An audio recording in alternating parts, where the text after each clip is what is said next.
27 avril 2026, peuple d'Afrique, recevez nos salutations.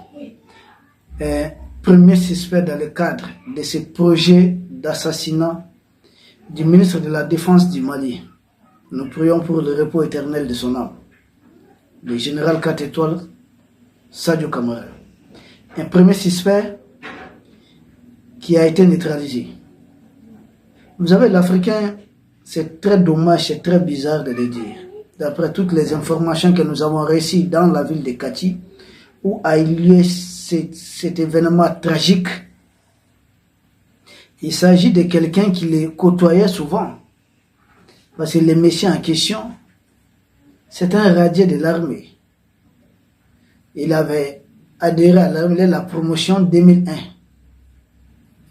C'est-à-dire l'année 2001, promotion 2001. Il est resté dans l'armée, il serait radié à peu près 11 ans plus tard, dans les années 2012, pour cas d'indiscipline. Il a été radié de l'armée, parce que vous savez, il y a en Afrique, là, voilà, il y a concours de l'armée, on prend l'argent à tel, je vais te faire passer. Ce cas d'indiscipline a fait qu'il a été radié de l'armée. Et ce monsieur, qui d'ailleurs, vous savez, le ministre de la Défense, il est social. Il n'a pas fermé toutes les portes. Il venait souvent, souvent, à l'occasion des matchs de football, c'est ce que nous avons compris, d'après les informations que nous avons recueillies. Il y a eu certaines activités, de sorte qu'il connaît un peu la maison. Parce que des témoins oculaires auraient dit à certains de nos jeunes, qui sont volontaires, qui sont en train de mener essayer de comprendre comment c'est arrivé, on les voyait passer de temps en temps, ces derniers temps, le plus souvent. Ça ne suffit pas. Le monsieur en question, non seulement il fréquente la maison, ou en tout cas le ministre lui-même, mais il fréquente les alentours, l'environnement. Ce n'est pas fini. On dit que c'est quelqu'un qui est fou de l'argent. L'argent. Ah non, il ne joue pas avec ça. Comme si ça ne suffisait pas, il n'y a pas longtemps, pour quelqu'un qui, on sait comment obtenir le visa de la France, c'est pas facile. Mais récemment, il n'y a pas assez longtemps, il était en Italie et en France. Souvenez-vous, l'Italie, c'est où? L'Italie, c'est là où certains religieux, certains politiciens et certains représentants des groupes terroristes sont rencontrés pour planifier cette déstabilisation du Mali. C'est pourquoi j'ai tout le temps dit, honte à Giorgia Meloni. Elle qui prenait, voilà, que la France mette fin de continuer de piller l'Afrique à travers les francs CFA pour qu'il n'y ait pas de migrants en Italie. Elle-même, elle est en train d'appuyer toutes les politiques de déstabilisation de la France contre les Mali. C'est l'Italie qui a fait ça. Le monsieur était en Italie. Et dites-vous pour quelle affaire? Ce n'est pas un touriste. D'après certaines informations dont nous disposons, un montant de 20 millions pour sa traîtrise, ça tournerait autour de ça. Quelqu'un qui fréquente la maison, qui fréquente les quartiers, qui n'a aucun problème. Pour une histoire de 20 millions de francs CFA. Vous voyez un truc, je ne sais pas de combien, plus de 30 000 euros quand même. Il accepte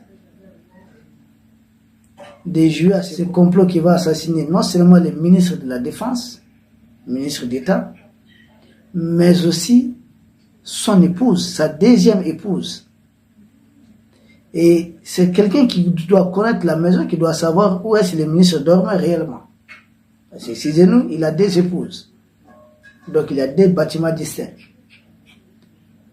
Il était, d'après les informations que nous avons recueillies, sans doute dans son salon avec sa seconde épouse. C'est là que ces messieurs qui connaissent un peu les coins, qui connaissent les quartiers, ils ont passé à l'acte. Donc il était en Italie, il était en France. Ça nous a beaucoup interpellés. Et ensuite, les jours même de l'attaque, toujours d'après les informations que nous sommes en train de collecter sur le terrain, comprenez le travail qui va avec, les camions Ben qui étaient conduits par le kamikaze lui-même, parce que il s'agit d'un véhicule piégé. Au passage, il y avait un baptême quelque part, donc très tôt matin, vous savez, on met bâche et haute. Les camions en question avaient accroché ces dispositifs qui étaient sur place. Et les jeunes là-bas n'étaient pas d'accord. Ils se sont plaints, ils disent, bon, payez maintenant, remboursez-nous. C'est lui, c'est pas le compteur qui s'est présenté, mais c'est ce monsieur qui s'est présenté pour dire, voilà, essayer de calmer les jeunes qui étaient là en train de se plaindre, qui lui s'engage volontiers à payer, à rembourser. On lui a demandé, ah, tu t'engages, il dit oui, on dit bon, on te connaît de toutes les façons, tu vas t'en charger. Et quand il a continué son chemin, le convoi a continué le chemin, il y aurait des jeunes qui ont suivi les camions pour leur dire de s'arrêter. Et ils ont continué, mais semble qu'il y aurait des premiers tirs peut-être à ce niveau. Parce que les jeunes en question étaient des militaires. Ils ont continué. Le temps d'alerter les checkpoints qui est devant, ils ont tout fait, ils ont accéléré pour aller faire exploser maintenant la charge qui était contenue, ce qu'on appelle thermobarique ou autre, qui était contenue dans les véhicules qui étaient piégés. Et encore plus grave, après avoir commis cet acte, les méchants en question étaient devant les véhicules des groupes terreux qui étaient dans la ville de Kati déjà. Et les groupes terreux ne connaissaient pas le terrain. Ah oui. C'est lui qui a montré des raccourcis, notamment au niveau du quartier Sanafra. C'est lui qui aurait montré des raccourcis, passer par là, éviter, vous pouvez contourner le checkpoint de l'armée à ce niveau. Comme si ça ne suffisait pas toujours à ces messieurs. Il était dans un véhicule RAV4. Non seulement il a été vu le soir, à la veille de ça, il était parti pour une reconnaissance de terrain. Partout où les terreurs avaient du mal à progresser, il venait avec son véhicule RAV4 vitre teintée, sans plaque d'immatriculation. Lui-même, il les conduisait. C'est-à-dire, il se mettait au devant du cortège. Chaque fois, il prenait le devant du groupe. Et c'est là que certains ont commencé à remarquer quelque chose d'anormal. Comment est-ce que ces messieurs se permet de se mettre devant les véhicules des terroristes sans risquer quelque chose? Là où tout le monde était en train d'évacuer, de dégager, les gens avaient peur, voici les terrors, ou des gens qui les insultaient ou autres, mais qui se mettaient à côté. Lui, il était là, tranquille, il roulait devant eux. Ça tiquait beaucoup de personnes, ça paraît très bizarre. Et d'ailleurs, les véhicules à question, on sent qu'il ne maîtrisait pas ces véhicules. C'est un véhicule qu'il aurait dû acheter peut-être juste à l'occasion de cette forfaiture. Parce que c'est quand les véhicules auraient tombé en panne, d'après les premières informations que nous avons, qu'il y a un jeune policier qui serait à moto derrière lui. En tout cas, il y a eu accrochage. La finalité de cet accrochage, les traîtres, les suspects, a été neutralisé. C'est dans ça qu'il a perdu la vie. Les jeunes de Kati qui sont en train de recueillir les informations frustrés aujourd'hui, beaucoup se sont rendus à son domicile parce qu'il a déjà perdu la vie, on dit, dans un combat corps à corps. D'aucuns disent qu'il a été achevé à un niveau. Les jeunes de Kati sont rendus à son domicile. Et de là-bas, ils ont saccagé. Ils ont brûlé, comment on va dire, incendié ce qu'ils ont trouvé sur leur passage. Les jeunes sont très mécontents parce que le ministre de la Défense, il est populaire, non seulement à Kati mais au Mali. Et les gens ont du mal à laisser passer cette forfaiture. Oui, toujours d'après les informations recueillies sur le terrain, on nous dit même le fait que ces gens sont habillés différemment à travers des tenues militaires du Mali falsifiées, qu'il a joué un très grand rôle, sans doute, une partie du marché. Parce que c'est quelqu'un qui aime vraiment les histoires d'argent. Il est trop dans les histoires d'argent. Donc il a joué un truc comme ça C'est bizarre, un peuple d'Afrique. Très très bizarre. Regardez à quel point au nom de l'argent ou pour le pouvoir, l'Africain est capable d'aller.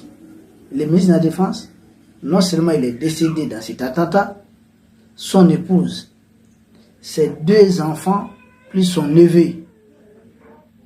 Rien que par la cupidité des hommes. Regardez jusqu'où certains sont prêts à y aller. C'est dommage, c'est triste. Ouais, c'est dommage, c'est triste. Seulement, l'enquête, en tout cas, en cours, initiée par la jeunesse de Kati, a porté ses fruits après l'élimination de monsieur. Parce que le jour J, quand il a été éliminé, ils ont découvert dans son véhicule, ils auraient découvert une arme qu'on appelle Dragonef. Il s'agit d'un fusil de sniper. Alors lui, c'est un radié de l'armée. Il avait ça dans le véhicule en question, qui n'avait même pas de plaque d'immatriculation, vitre teintée. Donc le véhicule Dragonef, le fusil Dragonef, il avait ça avec lui. Et en plus, il avait une radio avec laquelle il communiquait régulièrement avec les autres groupes terroristes qui se perdaient dans la ville. Vous voyez que les impérialistes ne peuvent déstabiliser personne sans l'implication de certains d'entre nous. C'est nous qui rendons cette déstabilisation possible. Les Noirs, rien que par haine, souvent, par méchanceté, par boulimie du pouvoir, ou folie du pouvoir, par cupidité démesurée même. Cupidité déjà c'est grave, mais encore démesurée. Rien que pour cela, quelqu'un qui n'avait aucun problème avec les ministres, les défunts ministres, aucun problème. Il les recevait, la porte lui était ouverte. C'est triste.